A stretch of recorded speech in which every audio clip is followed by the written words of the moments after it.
My name's Dave Hooper. I'm here to show you my version of the classic force. I've been doing this now for about 35 years. A lot of people call it the classic force, but this is actually called the force of will. And what it is a classic force is a bit more neater, whereas my force it looks sloppy. It doesn't look like you're doing a trick. It looks like the cards are going anywhere. So when a spectator picks a card, it looks impossible because the cards are that sloppy and they're picking a card, and yet I'm still knowing which card they're picking. I started doing this in marketplaces, selling magic tricks, and what I used to do is every customer who used to come over, I should actually force a card on them. Then I got better and better, and now every magic circle, every magician wants to know how it's done.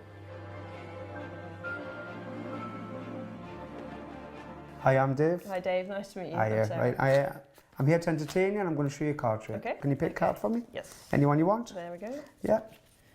Could you show the camera, please? And put your King of Hearts in there. Well, there's no point now, you know what it is. That's good.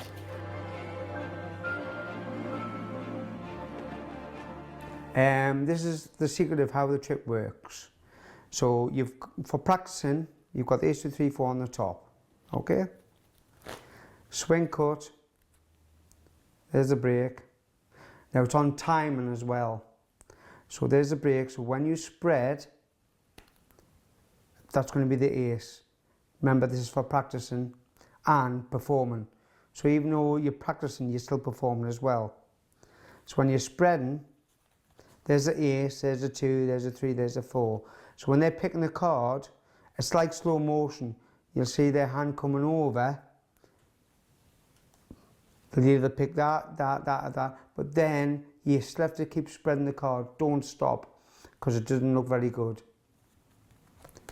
So same again when you're practicing. If you go to the next person, walk around, put your ace, 2, 3, 4 back on the top. Remember, this is the only way you can practice when you're doing it for live. So a swing cut, there's the break. When you spread, when you're going faster, you can't see a break, but you know where it is. So they'll pick the ace, 2, 3, 4, but you have to keep spreading the cards, even when they take the card out. Now I've went through the 1, 2, 3, 4. When you start getting better and better, you're going to take a card away. So I'll take the 4 away. I'll just throw it over there. So you've got the ace, 2, 3. Same again, swing cut. There's a break. When you spread, you know 1, 2, 3. Right? When you get better, you do it with 2 cards. Ace, 2. Swing cut. There's the break. Spread, you know there's an ace. There's the 2. When you get to 2 cards, don't bother with the ace. I'm going to put them down. So now you could ask someone to name any card. Go through, say it was 8 of hearts, put the 8 hearts on the top. Swing cut, you know it's there.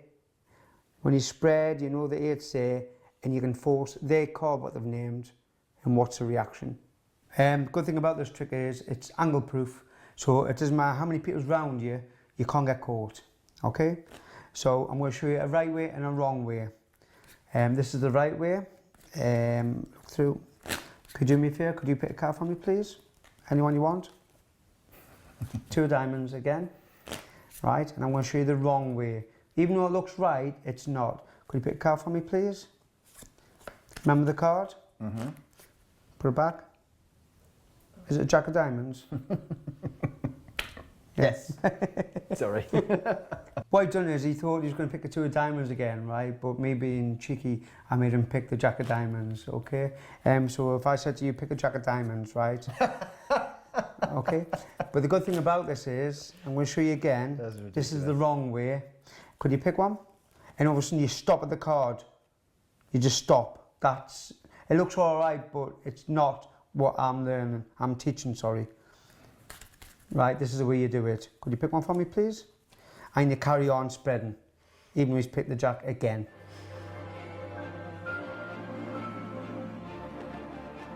When you're learning my force, it's good. You're going to get some awkward people, right? Where they'll just reach in and grab any card. Don't panic. So if I said, can you pick a card? and you miss, doesn't matter. Ask them to remember the card. Put it back, please. Remember, there's their card again. Could you pick a different one? Sorry? Any. And be their card. So I'll do it once more. Same again. If they miss and they pick a card, thank you. It doesn't matter. Don't panic. The card goes back on. If they miss again, don't panic. Remember, that's their card, the first card. So if you're going through, I'll just leave that there. If you're going through and they miss, I know that's their first card there, bring it to the top. Just remember that card. Now we've got 2 cards on top, and it's up to you which way you bring them to the top. I just do the pass, and I know they're on the top, and I'll go the first card, and it's up to you which way you want to change it to the second card. Okay?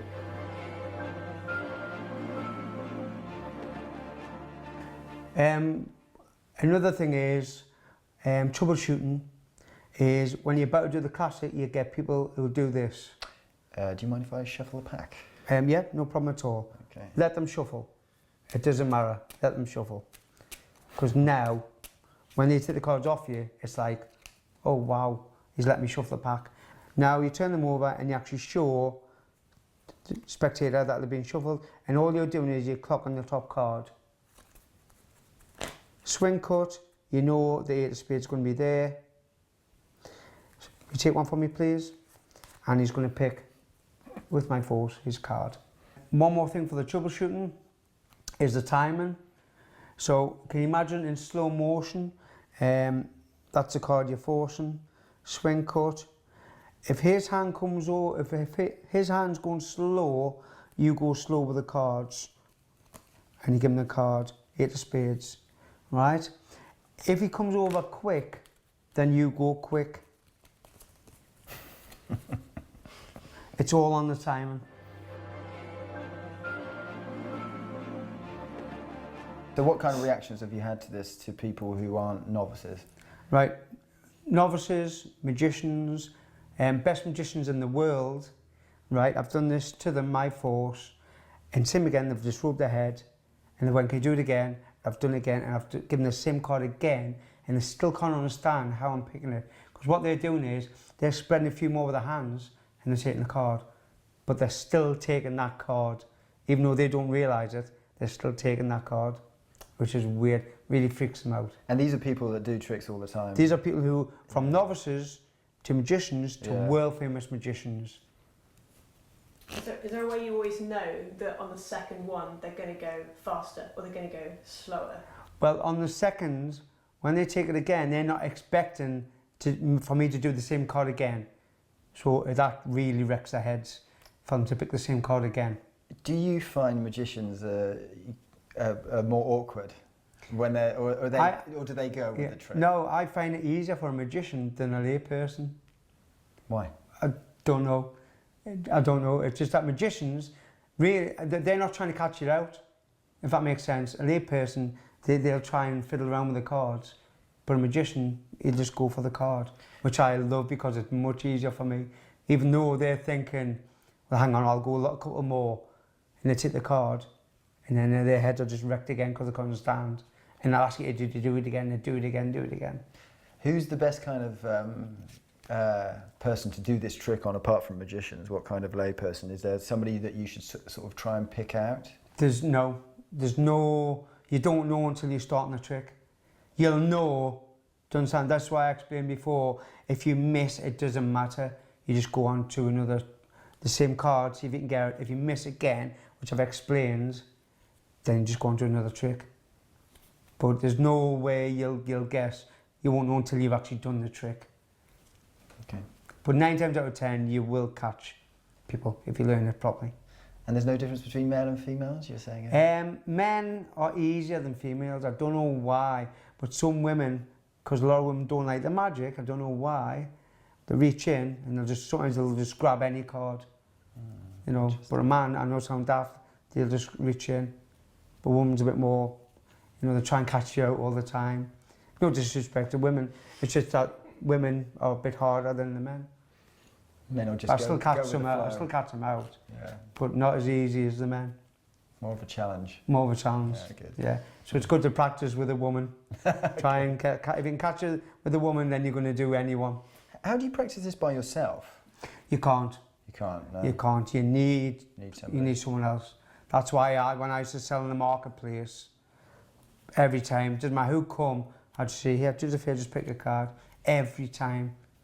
So it is good. A lot of magicians say to me, I find it hard to practice because my wife won't let me do it.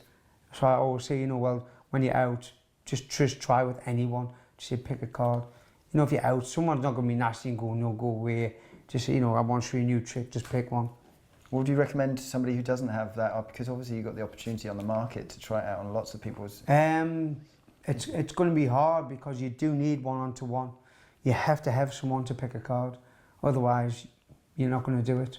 And I guess you've got to vary it with different types of people because otherwise you'll learn one person's picking motion, right? You will, yeah. You'll get used to where they'll pick and then you do it again. And you'll get used to the speeds as well, like I said before, where slow or fast. Because the same person, like yourself, you might do it one time and then the second time, because you're excited, you go faster. But what do you do if you get somebody that's good, if you spread them for me and they're going, no, actually I want this one. Right, exactly what I explained before. Remember the card, swing cut. If you miss, it doesn't matter. So if you pick a different one. But what if they then do? I'll take that. Right, it doesn't matter. Yeah, that one. It doesn't matter because I know the first card's on there. Got you. Right, and then all of a sudden, you're going to your... Yeah, okay. Okay.